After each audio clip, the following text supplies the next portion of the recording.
Informasi lainnya, Saudara, hingga Sabtu malam BNPB mencatat 10 orang meninggal dunia akibat gempa bermagnitudo 6,1 di Sumatera Barat. Pendataan terus dilakukan termasuk pencarian warga yang masih hilang. Hari ini 2 korban meninggal dunia ditemukan di Malampa, Kabupaten Pasaman. Total korban meninggal dunia akibat gempa menjadi 10 orang. 4 lainnya masih dinyatakan hilang dan Kepala BNPB meminta Pemkab fokus melakukan pendataan dan pengkajian terhadap wilayah terdampak gempa. BNPB juga berencana akan merelokasi warga di sekitar Gunung Pasaman yang mengalami longsor pasca gempa. Kabupaten Pasaman 6 meninggal dunia, 4 masih hilang. Nah, 4 ini kita akan cari dalam tahap tanggap darurat. Di Kabupaten Pasaman Barat ada 4 yang meninggal dunia. Tapi sementara dari Pasaman Barat belum dilaporkan ada yang hilang. Di Pasaman itu ada yang longsor, ada belasan rumah yang tertimbun. Ini nanti akan diputuskan apakah harus relokasi, tapi kami saran tadi dengan Pak Bupati memang harus relokasi karena kalau masih di situ khawatir nanti bisa terkena lagi. Sekitar 2.800 pengungsi berada di titik pengungsian kantor Bupati Kabupaten Pasaman Barat, Sumatera Barat, Sabtu malam. 10 tenda barak didirikan di halaman kantor Bupati tersebut untuk menampung para pengungsi. Namun tidak semua pengungsi mendapatkan perlengkapan seperti selimut dan kasur. Banyaknya warga yang terus berdatangan ke lokasi pengungsian menyebabkan warga berebut saat pembagian logistik dan konsumsi.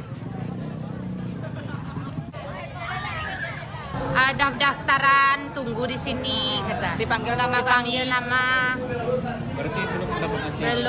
Belum dapat nasi, belum makan untuk malam. Sudah berapa hari di pengungsian? Sudah 2 hari 2 hari. sejak kemarin. Untuk kebutuhan kita di pengungsian gimana? Sejak pagi belum ada Pak, di tempat daulat kami makan sudah 3 kali makan.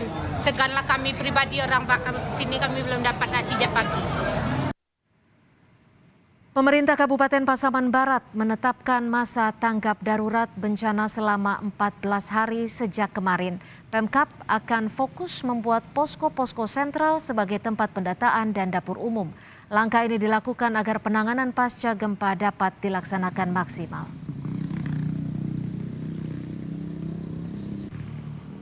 Ya, 14 hari. Tanggal 25 kemarin. 25 tambah prioritas kita membuat tenda besar ya di titik-titik. Tenda besar ini nanti bertugas menyiapkan makanan dan mendata orang yang kena gempa ini. Menteri Sosial Tri Risma hari ini meninjau lokasi gempa di Kabupaten Pasaman Barat, Sumatera Barat. Selain menyerahkan bantuan tenda dan logistik, Risma menyatakan akan segera menyiapkan lumbung sosial yang menyediakan kebutuhan pokok bagi korban pasca bencana. Titik lumbung sosial dikondisikan pemerintah daerah setempat. Risma berharap dengan adanya lumbung sosial, masyarakat yang terdampak pasca bencana bisa mandiri. Itu kita bagi tenda, itu nanti keluarga lah yang masang titiknya di mana. Kemudian kita siapkan makanan siap saji. Kemudian kita siapkan makanan anak. Kita siapkan untuk pampers dan peralatan-peralatan untuk anak. Juga kita sedang kaji untuk membuat dapur umum. Ya.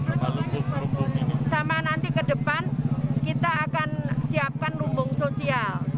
Kenapa lumbung sosial? Supaya warga bisa mandiri. Jadi tidak tergantung karena jarak lokasi jauh dari kantor kabupaten, maka kalau terjadi sesuatu warga bisa mandiri.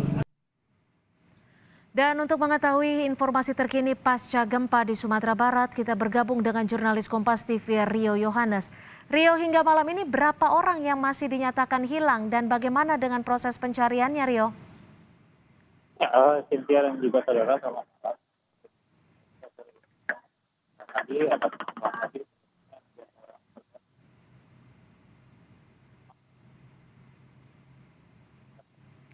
Ya, Rio, kami terkendala dengan audio Anda. Ya, Cynthia dan juga saudara, memang untuk saat ini dari laporan yang sudah diterima oleh BPBD Kabupaten Pasaman, itu ada 4 orang lagi warga yang masih dinyatakan hilang. Dan dari pencarian yang sudah dilakukan, itu sudah ditemukan sedikitnya 6 orang warga yang meninggal dunia karena longsoran di lokasi Malapa, Kabupaten Pasaman. Total jika digabungkan antara Kabupaten Pasaman dan Kabupaten Pasaman Barat, itu ada akibat gempa ini ada 10 orang korban yang meninggal dunia.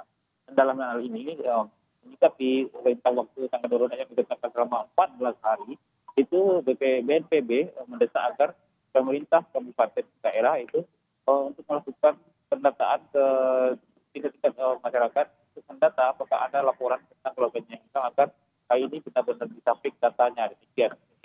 Ya, Rio, saat ini bagaimana kondisi warga yang mengungsi? Karena kalau kami lihat dari visual ini tampaknya pengungsi begitu membludak. Apakah akan disediakan titik-titik pengungsian lainnya agar bisa lebih tersebar merata? Untuk pengungsian memang titik terbanyak di Kabupaten Pasaman Barat ini adalah di sini di Kecamatan Pasaman, tepatnya di depan kantor Bupati Pasaman Barat. Dan di sini ada 2.800 pengungsi yang terdata oleh petugas BPBD. Jika kita melihat ke belakang itu memang sedikit lebih solid, rendahnya kesadaran masyarakat di sini. Kita banyak yang benar-benar datang hanya untuk kita betapa